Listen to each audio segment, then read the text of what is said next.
Uh, my dad was first a professional football player and later a college coach, so you move a lot. If you're doing good, you move. If you're not doing so good, you move. So we lived in several different places, went back to Texas finally, mostly Amarillo. I graduated from high school in Amarillo.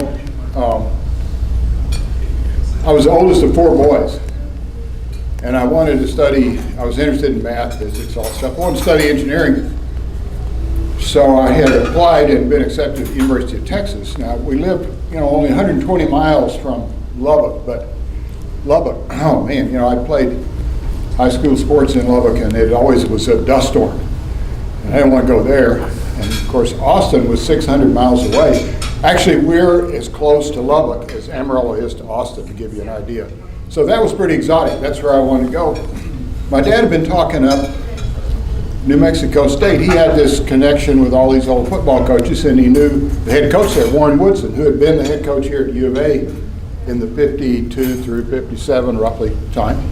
So they got this program down there for engineering majors where you can work and go to school and work out at White Sands. Is pretty exciting. Well, for a Texas kid, New Mexico was a third world country.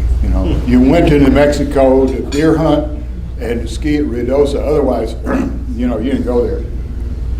Well, then Dad said today it'd be way too late. But one day in late May, just after graduation from high school, he said, "Well, how are you going to finance this deal?" Thought, son of a gun, hadn't thought about that.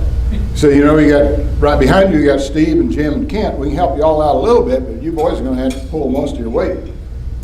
So I fired off a letter to New Mexico State, an application, got a nice letter back. Shortly thereafter, I've been accepted to the University College of Engineering.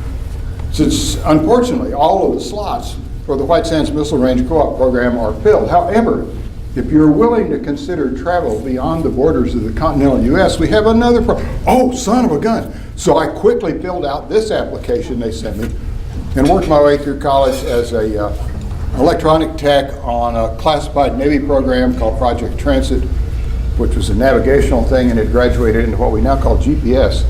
But it paid my whole college. I got out, I was able to join a fraternity, take girls to beer bus and dinners, graduated with no debt. I did have to sell some books for a little change because I've been spending pretty heavily the last couple of years. Anyhow, that was a great, a wonderful experience. Went to work for Vietnam War was really heating up in 1966. Went to work for Motorola's military electronics division up in Scottsdale.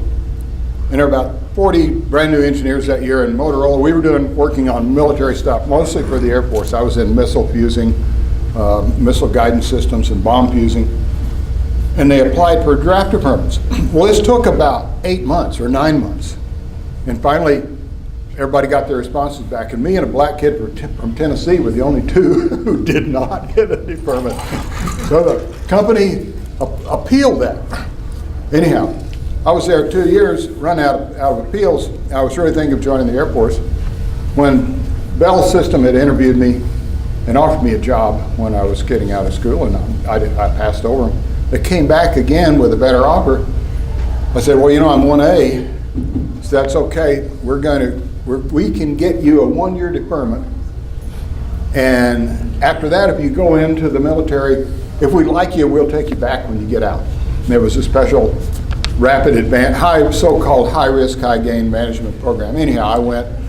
By the time the year was up, I was married. I was past 26.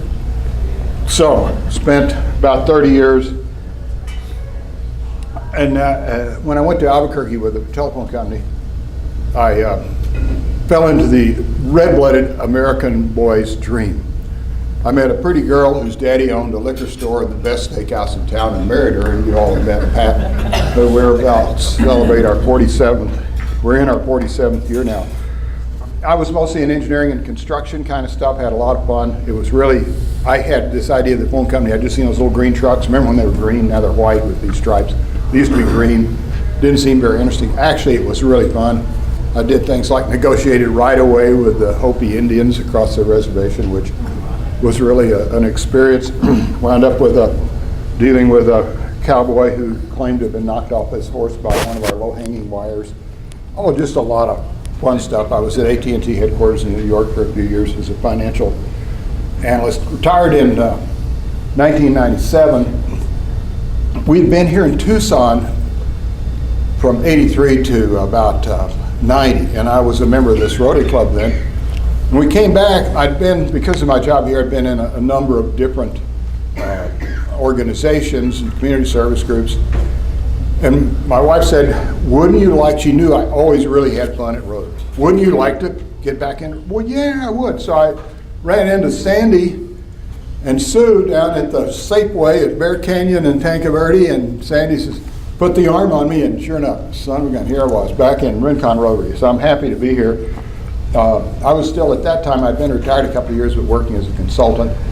I really enjoyed, I enjoy the club, the service projects we do. You know, it just makes you proud to be able to help your community. And my little stints as Sergeant of Arms, which I guess I'm partly, Scott and I are sharing that job this year. It's fun. I swear, Sandy and I have compared notes. I think it's probably the best job in Rotary, and I know many of you have had that job. It's fun. So anyway, that's my story. Transition.